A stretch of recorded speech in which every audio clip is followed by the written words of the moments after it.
everything, y'all. Today on About That Life, I sit down and talk to singer, actress, performer, cosplayer, and content creator.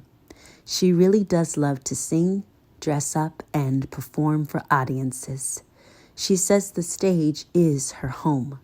You may have seen her performing and singing at many venues across Southern California, including Beetle House LA and Pirates Dinner Venture in Buena Park.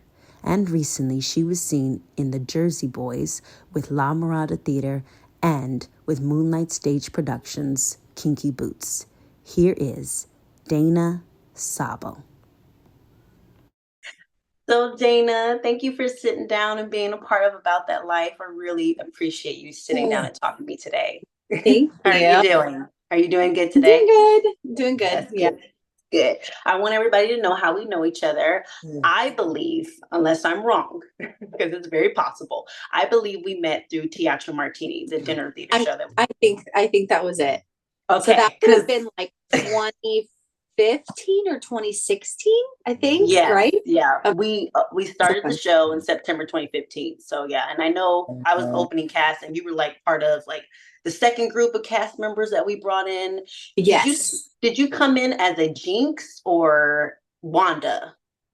I think I came in as a Jinx. Gosh, Okay, I can't remember. I Yeah, I know want to it's like say almost 10 years I ago. think the show opened in like August, right? And I want to say I came in November or December. Like it was like that. Yeah, it was like a second wave. Okay, so yeah, but you're pretty Okay. much like a part of the opening cast essentially. Now that Yeah. I think about it, yeah, Yeah. 2015. My goodness, wow. It's sad that it's no longer around, but yeah, I was just trying to make sure. I was like, was it theatrical? Because sometimes you know how you meet actors at auditions, slightly Yeah. like a meeting, but then you don't really have official Don't meeting until you actually start work working with them. together until later. Yeah. Yes. But I'm like, I don't remember if I ever saw you at auditions. Like once I started working with you, then I Oh, saw you at auditions, you know. yes. It's weird how Yes. that happens. Anyway, but that's our introduction. Almost 10 years. That's absolutely crazy. Woo, that is crazy. Yes. And I mean, I will say this one thing I learned about you quickly, just talented, and dedicated. I Thank you. just, just that's one thing. And I'd already heard good things about you from Lindsay, our friend Lindsay Johnson. Oh, Yeah, she's yes. like, I know this girl, she's in Tarzan, she's good, so Oh my gosh. you had a lot to live up to expectation wise because I love Lindsay. So, but you lived up to it. So, Oh, well, thanks. it's the truth. When somebody asks you, what do you do for a living? What is your immediate answer? I say performer. I feel like it encompasses a lot. Because it's like I do a stunt show, but then I also like sing at a restaurant and I act in musicals. So it's like it's a very all-encompassing term. So that if people want to know more, they're like, well, where do you perform? I'm like, well, here are all the places that I perform and the different kinds of jobs that I do. You have a lot of jobs. Uh-huh. I know you probably want to be private about all the jobs you work at so you don't have nobody following you, but I just want to say that you are really truly a performer. Like I know some people want to be called artists and some people don't like that, but you are a true performer because you work Yeah. at a lot of performance based venues, which And is that's what I love. It's like I want to be doing some form of entertainment. Like I want to be the one that's like I want to sing, I want to act, I want to like right. it's so fun. I love it. And it's such a fortunate thing to be in that place. I think about where I was Yeah. even 10 years ago. 10 years ago, I was working at Applebee's. And then 2015 hit, and then all of a sudden I got Teatro, and then I got Disneyland. And so then I was truly living the performer life instead of, no offense, doing the waiter life and the Yeah. hostess life. Yeah. And that's a great job. I mean, lots of actors have done that. It does support us in our lifestyle. It's just, Yep. I was feeling so lost. Yes. Yes. I Because was like, sometimes it God, takes too much of your time and you're like, wait, wait, wait, wait. Like this is what I actually want to be doing. Like I do need a steady paycheck. And it's hard to find jobs that are that steady paycheck because a lot of the actors' life is gig. You book a contract, you do the job, and then it's done. So you do have to have something. And there's definitely been time over the last 10 years where I'm like, okay, I've got to get a steady job. And then and then I can like leave it when I can, or it's just, yeah, it's hard. It really is. Kudos to all those actors still doing it. I was like, I got a degree in this. I would like to do a job that actually fulfills the degree that I learned, you know? Yeah. It's just, but like you said, got to get a paycheck to take care of yourself. So Yes. what does the stage mean to you? The stage is my happy place. It's the place where I feel at home.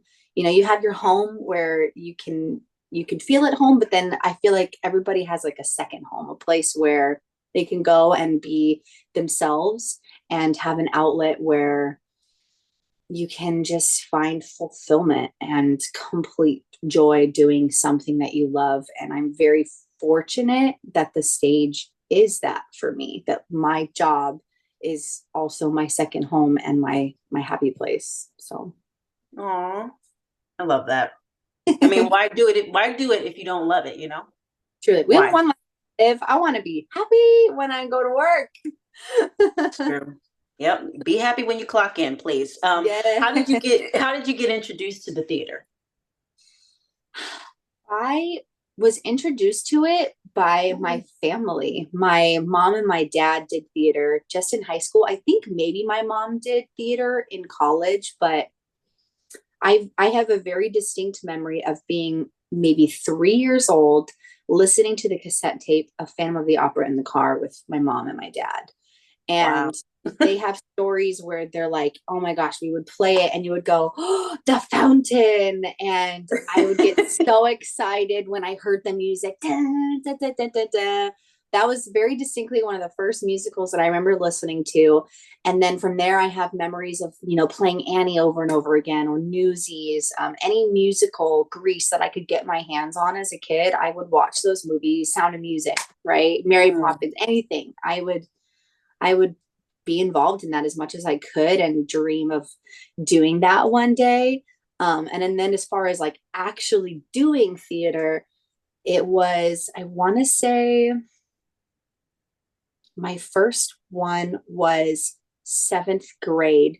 There's a production company called Stage Light Family Productions that runs out of Brea, and they came to my middle school, Tuffrey Middle School, and were like, hey, you're trying to help your theater department. We do this, for the community, and we would like to help put on a production at your school. And so they did. They Nice. came, they did a show. We did Sound of Music, and that it was the first show that I did. I was Brigitte, and then from there, my mom was like, she needs to be doing this. Like, she really wants to do this. So she started signing me up to do shows at their theater during the summer. And I would go and you paid to be involved in it. But I mean, it was training, it was experience, it was being out there on that stage and learning choreography and learning lines and perfecting this like skill that I knew I had and that I wanted to grow. And it was so fun. Oh man, I wish I was that brave when like at 7, I knew I wanted to entertain. I wanted to be an entertainer, do something in entertainment. Yeah. I just did not have the guts to do it. Even at 10, I didn't. I didn't start until like 14, technically. My gosh. Yes. So I applaud anybody that went through like children's theater programs or whatever, They're because incredible. If your yes, family support it, they are truly incredible. And if you want to do it, it's amazing. It's I amazing. feel like it gives you a good leg up, like all the Yeah. kids that I've worked with and very serious, professional productions. I'm always like, they have their heads together. I'm Yeah. like, I was Yeah. not ready to be that professional at your age. Yeah. My sister and my brother and I, like, we used to put on shows every Sunday for our family. Even though I was the youngest, I would still fight for an opportunity to do choreography and stuff. So I was doing that even Mhm. as a kid before I started doing musical theater. We would force our family to sit down and be like, we're doing a show for you, just so you know. Mm. This really is your life. I like that. Yes.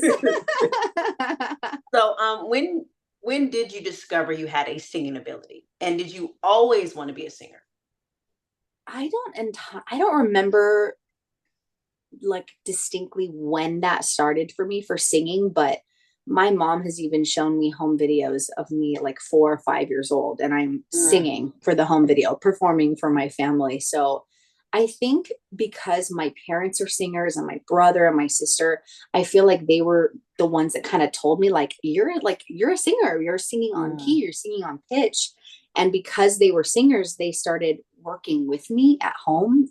My dad plays guitar, so he would play and he'd be like, "Come sing with me." And so it was always encouraged. And I don't distinctly remember when, but I just know being a kid and knowing that I could sing, mm. and I just enjoyed doing it. So I would find every opportunity to do that. That kind of reminds me of the story of Julie Andrews, just a little bit. I Really? know we were just talking about The Sound of Music, so and I I love think we it. both love her. So, Love. Oh, love. yeah, how her family was a family of entertainers and how she really got Yes. started just doing what everybody in the family did, Yeah. and was It was really so young. normal. It Yes, was so singing for the normal for us. Queen. I forget how old she was, but she was really Ah, young when she sang for the Queen, so I'm like, wild. that's yeah. That's wild. Yes. On a scale of 1 to 10, how big of a musical theater fan are you? And what was the very first musical you ever saw? On a scale of Because one to some people are like diehard musical theater fans. Like yes. I love musical theater, but I do love film and I love just straight plays more. So for me, my Okay. number would probably be like a 7.5. Because Okay. I don't know all the new musicals, like I Yeah. don't have to listen to the soundtrack when it comes out immediately. But some Yeah. people are. Yeah. Some people, it's like their whole life. And I would Yeah, like to yeah. say that I rank high when it comes to ranking musical theater, but like I couldn't tell you, you know, some of the top 10 actors that are on Broadway right now. I couldn't. Like Mm, that's so much to keep track of. And I'm like, yeah. I have my own career, my own life that I'm trying to build. And I feel like a lot of my musical theater comes from like knowledge comes from I got to audition for the show, so I'm gonna study. Like I love it very much, but it doesn't consume my life as far as knowing every show, right? And listening to the Mm, soundtrack the moment it comes out. But I would say like at least an 8. Like if okay. musical theater is available to me to go watch and support my friends, or there's a new show that just came to Pantages and I want to see it, I will go and see it. But a lot of times the priority has always kind of been myself, Mm, where it's like I gotta train for this musical, I gotta audition for this musical, I want to be in it. um right. so I guess if that makes it as encompassing as other people who just spend their life obsessing over musical theater, then maybe I do rank higher. I don't know. Because there's some diehards out there. There are some Yes. diehards. They're like, I Yes. listened to Wicked as soon as it came out. And I'm like, I Yeah. remember hearing about Wicked, but I didn't listen to the music right away. I Yeah, remember I like was in New York when it was I coming out. couldn't sing every song from every musical to you. But I am as I've gotten older, I do get a little bit picky. Like there are some certain musicals where I'm like, that's just not for me.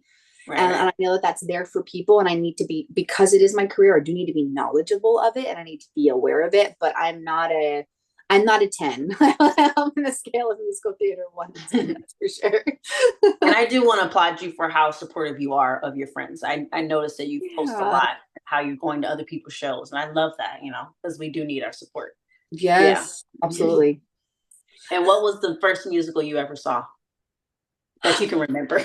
Yeah, that's the hard part. I'm like, I wish that I could remember. So shying away from movie musicals, because I definitely watched a ton of those. Thank you, Disney. Yes, thank you, Disney, for providing that. My goodness, what was the actual first musical though that I saw? It had to have been one that my brother and my sister were in, because my brother and my sister started, they're 5 years older than me, and they did musicals in high school. So it would have been one of their shows. I remember, Mm. okay, this might be one of my first ones because I very distinctly remember it. My brother was in, what's the one where it's the princess and she has like the pea and the mattress? Once upon a Oh, Once Upon a Mattress, yes. Yes, I very That's a distinctly good one. remember seeing that, and I remember going, "I can't wait to get into high school," and I just can't wait to do musicals too. So that was probably one of the first ones I saw. But I'm Oh, sure there were more. nice. I'm sure my parents brought me to musicals, but I don't like have a distinct memory of that. Yeah. That one's on Broadway now. Oh It came no way! back. Yeah, it came It's back a with Sutton fun Foster. show. It's so Yeah. silly, so silly. It seems like a cute one. I've only seen like it was on TV on I think it was Yes, Wonderful World of Disney back in the day. Tracy I think Ullman was so. playing the Yeah. lead or something like that, and like Carol Burnett was in it. It was pretty funny though. Yes, it's It was very cute. funny. It's like it's fun having I love musicals with a comedic female lead who is just is so silly and not your conventional like like Right. I think Sutton Foster is going to do a great job, even if I don't get to see it. I mean, I love her, yeah, so I think she'll be fine. yeah, she'll be good. Who are some of your favorite musical theater performers? Speaking of Sutton Foster. Well, I mean, yeah, the Julie Andrews, Sutton Foster, my goodness. It's Adina Menzel is a big one. Adina Menzel has been a huge inspiration for my career and where it went as far as a Mhm. vocalist, because I do remember listening to Wicked soundtrack for the first time. I was in high school when it came out, and I was in a musical theater class. And Mm. our high school teacher said, there's this new musical out. She even had a book. It had pictures of the Broadway show. And she was like, it's a brand new show. We're going to listen to it today. We're going to talk about it. We're going to learn some of the music and we're going to try it out. Because Wow. this is like, I feel like I remember her saying something along the lines of, this is the future of musical theater. Like Rodgers and Hammerstein is what we've all kind of grown up on, that style. But like this, more of like a pop modern sound is what your career will be. So it's Mhm. time to like be educated on it. So I remember listening to it and going, I can hit those notes because I'm a soprano, but she hit them different and it sounded so different. And I was like, I want to sing like that. It was incredible to me. I fell in love. And so from that point forward, I was like, I need to figure out how to sing like that. I want to sing like that. And so that was it. And I actually had the opportunity to tell Adina Menzel that, which I never thought I would have the chance. I saw her at a premiere for the Disenchanted, the second Enchanted Mhm. movie. I got invited. I was so grateful to be there. And I was like, all I want is to just meet Adina Menzel and tell her like how much she has like shaped me like in my career. And so sure enough, I had my chance and I was like, I just want you to know. I was like, I know you probably hear all the time, Wicked, but like that was a game changer for me. And I'm now doing musical theater because and like singing like the styles that you do because of you, because I fell in love and wanted to be like you. And Oh, that was a full circle moment for me. what did she say? She was like, wow, like, thank you so much. And like, I knew she didn't have a ton of time. So I made it short and sweet for her because, you know, she had tons of people to meet. And I was just like, so I just want to say thank you. And can we get a picture together? And she was like, wow, thank you. That's amazing. Yeah, let's get a picture. And, you know, and Wow. that was it. I was like, I had that moment. And, you know, there are people that wish they could get that moment and they'll never get it. And I'm so lucky that I did, for sure. Yeah, I don't know if I'd be able to keep it together talking to Audra McDonald. Oh my I'm like, gosh. Audrey I can't do this. I McDonald. can't do this. I'm sorry. It's been everything I've been dreaming of, but I can't get through it. I'm sorry. Just Oh, go I to the love next it. person. Yes, yes. Oh my gosh, that's hilarious. But I'm so happy that you had the chance to do that because, like you said, it is a dream to tell somebody that has influenced your career that thank you for just, you may not have been thinking of me when you did this. Yeah, like you were just doing your thing, you know, Yeah, but you're living your because of dream. you, yeah, because of you pursuing your dreams have inspired thousands and thousands of people. And like that's just that's what we do. Like I and so sometimes I think about that when I'm on stage. I'm like, I hope that I'm Mhm. inspiring somebody. I hope, especially now as a mom, that I'm Mhm. inspiring women that be like, hey, you can even if you do one professional show a year, you're a professional. Like you Mhm. did it. And you can still be a mom and you can still find joy in yourself. And like you can balance the two. And it's really hard. But like you can do it. Yes. Oh, I love that you said it. Even if you do one, because man, that's my life sometimes. And then all of a Yes. sudden I get all these things at once. I'm like, my goodness, how am I going to juggle this? Oh. So, who is Dr. Pepper Princess? Like who is the name like Yeah, who is or the name and where did that come from? The inspiration and who is this being?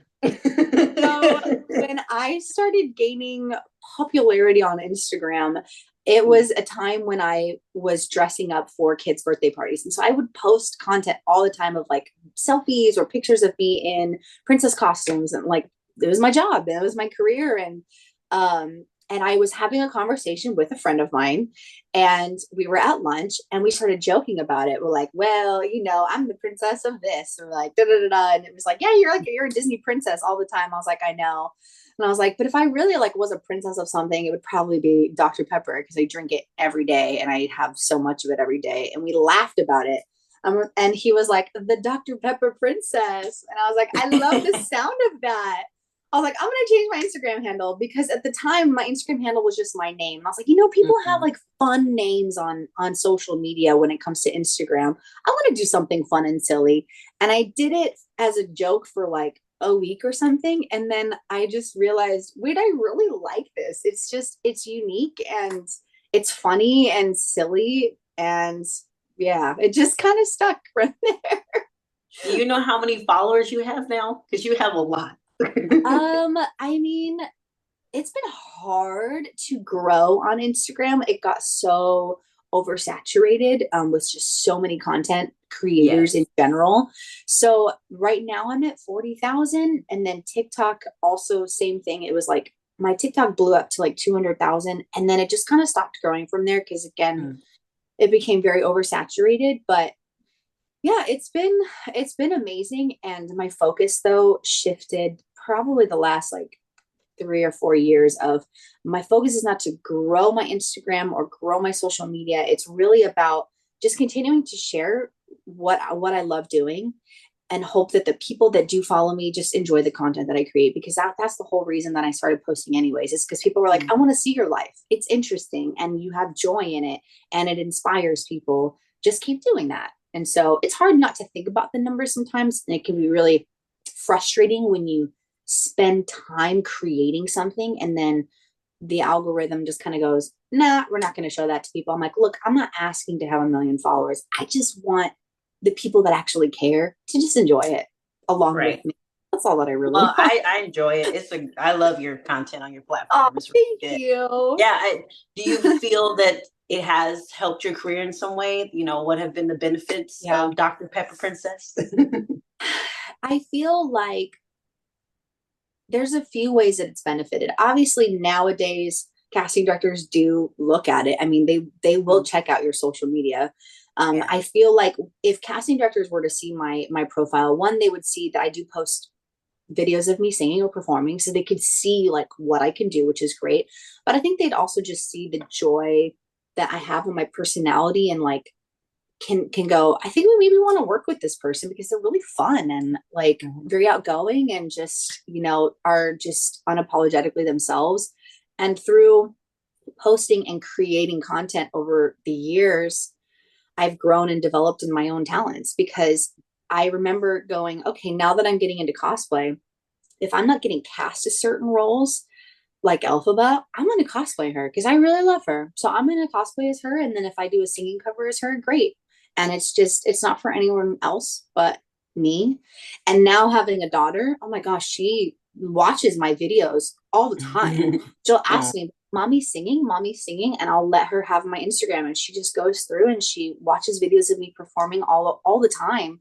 So I'm like, it's changed. Things have definitely shifted as far as my priorities go, where it's like, I'm just posting things for me now and posting things that just bring me joy, because I don't get paid to do it. Like, it's just fun. Yeah. when did you get started in cosplay? It was, I'd have to look back exactly. I should have checked the exact time frame, but it would have been around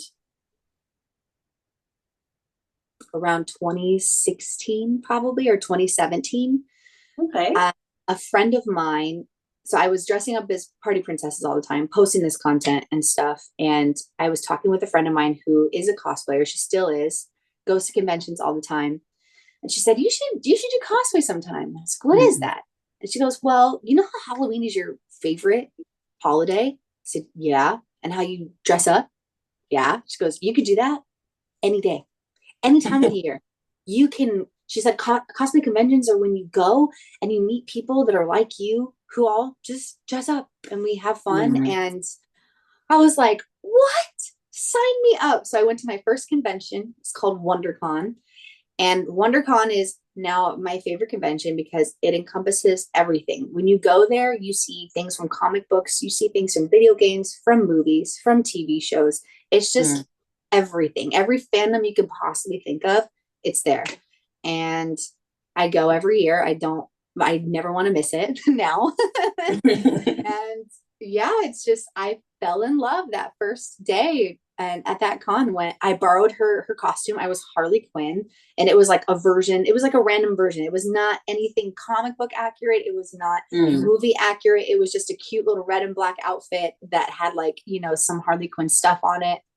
And I did it, and it was so thrilling to me. I went, wait a minute, I want to do this again. I want to come again and meet more people who love the same characters that I do and do this for fun. So that is something I want to do. I definitely do want to do WonderCon one day.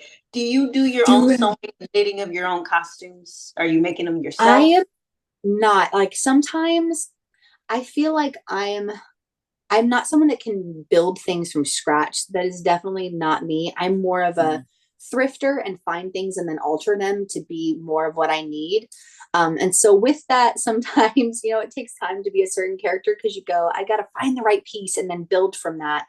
Or nowadays, I just reach out to people because I don't have the time to learn how to do patterns and sew and do things from scratch if I want to create them. So I just reach out to friends. I have so many talented friends in the industry. So I'm like, here, if I can afford this, can you make this for me? Can you do this for me? But when it comes to wigs, I do style things myself at least 90% of the time. There are certain things that I feel like are outside my skill level. And I reach out to specific friends and go, hey, I'm ready to pay you. Can you please do this wig? I can't figure it out. Kudos to you, man. Styling wigs, I've seen it. That's not for me. I'm sorry. But kudos to you. What's it really like to go to San Diego Comic-Con? Because, that's the one that gets all the attention. But, there's other conventions that deserve a lot of attention. But everyone's always talking about San Diego Comic-Con. Yeah, San Diego Comic-Con is a big one. The reason, at least over the years, the reason why I've seen why I've seen that one is so popular, I got to see firsthand this last time that I went to San Diego Comic-Con. They have large panels for nerds. We get to see what are the next movies coming out. So I got to go to the Marvel panel at San Diego Comic-Con, which is really hard to get into. And they announced, here's all this Marvel stuff that's coming out over the next few years. Here's actors from certain movies. You get to hear behind the scenes stuff. So it's a big deal because San Diego Comic-Con brings in a lot of news about things that all of us nerds go to Comic-Con to buy things for. You also get to, hear about what's next, what's happening next. So it's exciting.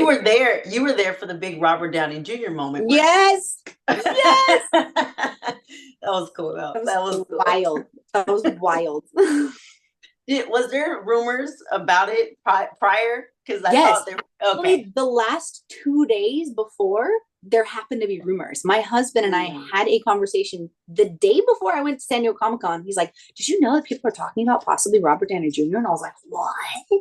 And so we had just talked about it. So the moment that happened, I texted him. I was like, oh my gosh, you were right. I know. It was like everyone's feed on Instagram was whoever went. That was, everyone captured that moment. I was like, wow. Yeah. Okay. It was a big deal. In the room where it happened, you know what I mean? Yes. And the energy was insane. It was very cool to be a part of a room that was just so hyped. I mean, it's going to be posted on social media within minutes afterwards. Yes. Yeah. So it's not like you're not going to hear the news, but if you can experience it at least once, it's kind of cool being in the room. All right. Because I'm already trying to work on going next year. So good. And then I want to go to D23 next time, but it's always around my birthday and my anniversary, so I'm always out of town. Like I missed it just this recently. Like, okay, next time. Okay. Next time. Yeah. So I want to talk about auditioning because we all have to do that at some point, unless we're Meryl Streep. Because she's gotten to a point where she doesn't have to audition and she deserves it. So how do you handle audition anxiety? Audition anxiety. Okay. Audition anxiety is really, really hard because you're trying to get the job. And I try to tell myself and remind myself before I go into an audition, it is okay to feel this way because you want this job and you have to perform well. And you're up against hundreds, sometimes thousands of people for this job that you really want. And what's helped me overcome those anxiety attacks that do come, or just feeling like, I don't think I'm going to do very well today. I don't feel like I should go and I don't think I should show up because it's just not going to be my best, is to think of it more as a performance. Because when I get on a stage and I've already booked that job and I know my part and I'm completely prepared and ready and I get to perform in front of people, there is zero anxiety. I don't feel stressed about it. I don't feel scared. But when you walk into an audition room, you feel scared because you don't have the job yet. So instead, I treat my auditions like a performance. Like, this is the material that you gave me, and I'm going to come in, and whether that's, 12 bars of music, which sometimes happens, or 32 bars of music, and I get 5 minutes of your time to also perform a scene for you, I'm going to give you the best performance that I can possibly get to give you, and I'm going to say thank you for letting me have this moment to show you what I can bring to this character. And that has helped me so much, because otherwise I was way too in my head about it, and I would be way too hard on myself and critical on myself, rather than just being like, I'm going to go in and shine because this is what I do, and I need to show them this is what you will have if you book me, if you give me that chance. I like that mindset. It's a performance. You know, have you noticed that as you've gotten older, maybe your anxiety has gotten a little like more strenuous? Yes. Like maybe you didn't Yes. experience it when you were a kid because you were just like, this is fun, and you felt Yeah. so confident. But then as you got Yes. older, because you care, the anxiety Yes. is just yeah. I Mm, think the anxiety has also gotten worse because we do need this financially. And so you're like, I need to do a good job and I need to network myself, because that's a big part of auditioning as well and working for different people. You have to network yourself because all the directors talk, all the choreographers talk, they all discuss and they mhm. go and see each other's productions. So everything that you're doing is always kind of, in a way, an audition or an interview. So you do feel that pressure of like, I do need to excel at what I'm doing, be unique enough, stand out, and also be a joy to work with people, because otherwise I won't book anything. It's There's a Mm. lot of pressure. So I feel like that anxiety gets more gets more intense the more aware you are of how important being in that room is. Right. I never really realized I had anxiety, of some form of anxiety. I think everybody has anxiety now that we're being more aware of what it is in Yeah. society. I never realized I had it until like maybe 5 years ago. I always thought, butterflies, that's normal, nerves, right? But it was like, this is Yeah. excessive nerves that I'm dealing with. We need to figure out why we are acting this way, or we're, Yes. receiving things this way in our mind, like you said, Yep. you have to change your mindset about what you're doing, because unfortunately auditioning is a major part of what we do, and so if we don't Yeah. check how we're addressing it, it's going to rip us apart. Yes. What is an audition horror story of yours? You don't have to give all the details. You don't have Oh, to give the names. the one that came to mind was a production of Rent. I auditioned for this production after having Parker too. So I was very anxious and excited to get back out there and start auditioning. And it also, so I had Parker during the pandemic. So there was a lot of pressure of, Mhm. not only was musical theater not a thing for a couple of years, but I'm also now coming back from having a baby. I'm trying to put myself back out there. So there was just so much anxiety in general of feeling like musical theater came back, people are booking things, everyone's forgotten about me. It's going to be really hard to remind people that I'm still here and this is like what I want to do, if that makes sense.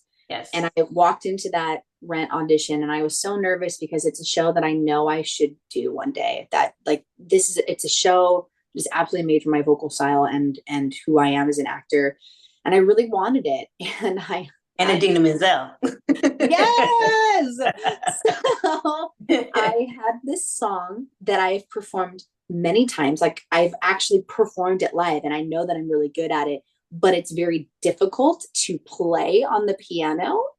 And unfortunately, the pianist did not do well. And it was like, it was just a train wreck of, starting the song and he was all over the place and hitting wrong notes and the tempo was everywhere. And I was like, oh, like, I just felt that panic in that moment of, do I just keep going? Do I stop and then we start again? And in my head also, I was like, if you want to just let me do this a cappella, I actually would do this better a cappella at this point because I performed this song and I know it so well. And but I didn't know what to do. I know. So I kept going. I'm sorry, I'm laughing because I'm thinking about an audition where the tempo was bad and it kind of slowed down. And as the song was kind of up tempo, and I was like, well, I just, like you said, you have to either go with it or you don't want to like a diva, like, oh, we can just stop and I'll just sing. Just, oh man. But in my head, I was like, if we just stop and you just let me do this, it will. You'll see that I'm really good. But right now, I don't know what to do right now. There were a lot of thoughts going through my head, but I remember the one thought was, I'm not going to get this job. Oh, see, my thought has always been in the middle of an audition where maybe I vocally just wasn't there. You know what I mean? Like, I'm like, ooh, I just cracked. My thought has always been just faint. I've never done it before. But I've been like, what if I just faint? And then they're like, oh, you okay? Like, I need some extra water. Poor thing. Let me start over. I've never done it before. I've been like too embarrassed to even do anything. I'm just like, just get through the song. Just get through the song. Yeah, I felt so embarrassed. I mean, I finally hit the last note once I figured out where he was. I was like, okay, held it out. And it's like by then, there's just no confidence anymore. And I was like, you're not gonna give me a call back. It's fine. You do that. Thank you. Yeah, yes. It's like, thank you. And scurry out of the room really quick. Yes. And hopefully the door closes before they start talking about you. Yes, absolutely. Yes. So, okay, let's talk something positive. What is the favorite audition story of yours? One of my favorite auditions that I can remember, I didn't even book the part that I thought I was going to book, but I remember feeling so good. I went in it was Kinky Boots at 3D Theatricals right before the pandemic. That show ran February 2020, and I went in and I really wanted to be a certain character, and I worked so hard. So I went in, did the audition, got a call back for that character, and it was one of the first callbacks of a lead in a regional theater production. And I was like, this is what I've been waiting for, an opportunity to show that I can do more, and I'd been doing ensemble with like little bits and little solos here and there, but I was like, but I can do more. So I felt great. I felt so confident. I studied and studied and studied, and I had everything planned for that song. And I went back to that callback so confident. They had me sing the entire song that the character sings. Oh, wow. And I did it. I made them laugh. They had such a great time. And then it was between me and another girl, and they put me out in the waiting room and said, hey, can you look at these sides of a completely different character, another supporting lead, and can you look at this and come in and do it? And I was like, okay. I learned those sides like the best that I could, and then they emailed me, I think like a few days later, and said, can you do this again? Can you self-tape it and upload it? And we want to give you a little bit more time to work on it. And I was like, okay, yeah, sure. And I just remember feeling like so valued as a performer that they gave me notes in the room. They gave me notes, in preparation for recording those self-tapes for them, and said, can you try it doing it this way? Because that's what we do as performers. And so many times you walk into a room and you do something, and then they don't cast you, and you're like, if only I had known. Did you just want me to do something different? And I could have shown you that maybe I would have gotten the job. And that was the first time that I felt like people really invested in me and trusted in me to do what they wanted. And I booked a completely different role and had an amazing time and loved every second of it. And it was such an accomplishment for me to feel like I had reached a new level in my musical theater audition process. And I was like, oh, I love callbacks. I don't like the initial audition, but I love callbacks. I I love just it. like when I I'm like, get the give me letter no. that I got the job. Yes. I'm like, the No, whole I thing is love over with. callbacks. I Yeah. like that part. Yeah. I mean, I obviously I do like getting a call back, but I like it when it's just I got the letter and I got the job. You're like, cool, cool, cool. Yeah, let's move on to rehearsals now. We got to it. What has been the best advice you've been given as a performer? It's hard to narrow it down to just one thing.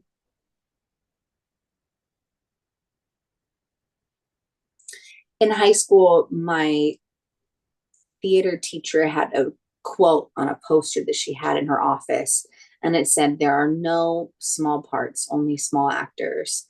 And I didn't fully understand that then, but I do now, that there's just every piece in a puzzle of a production is important, every single role. And yeah, there are many of us, myself included, how sometimes when you have a smaller part, it's really hard because you're like, I just want to do it all. And you know the value that you can bring and that you can do more, but also just remembering that what you're given though is still just as important. Like you're not going to go and see Annie and just have Annie, or Sound of Music and just see Maria. There's so many elements and things that go into it, even the crew involved, that make this beautiful production for everybody to enjoy.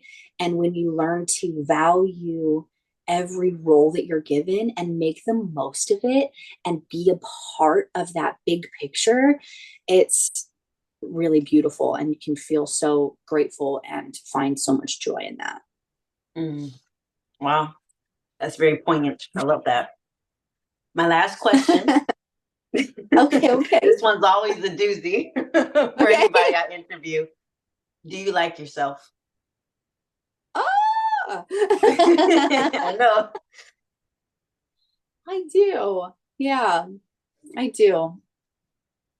Some years ago I couldn't say that, but I do, Mm, because that's I beautiful. work on myself all the time, and I know that I'm not perfect. I'm not a perfect mom. I'm not a perfect performer. I'm not a perfect human being, but well, I'm I'm more self-aware that you just have to work on yourself, and you have to be kind to yourself, forgiving of your faults and your flaws, and do your best to love yourself. And then, go out in the world and do your best to love others too. I don't know. Yeah. Well said, Dayna. Well said. I love it. Thanks. I love, I tell you, that's a doozy question That's because a tough one. I asked that because, like you said, I'm working on myself too. And so I asked that question to other performers because I'm asking myself that all the time, because I'm It's working hard. to love myself even more than I have in the past, So I think every performer who sits Yeah. there and answers it to the best of their ability with full vulnerability, because I know it's a hard question and it's definitely hard to even say the answer out loud.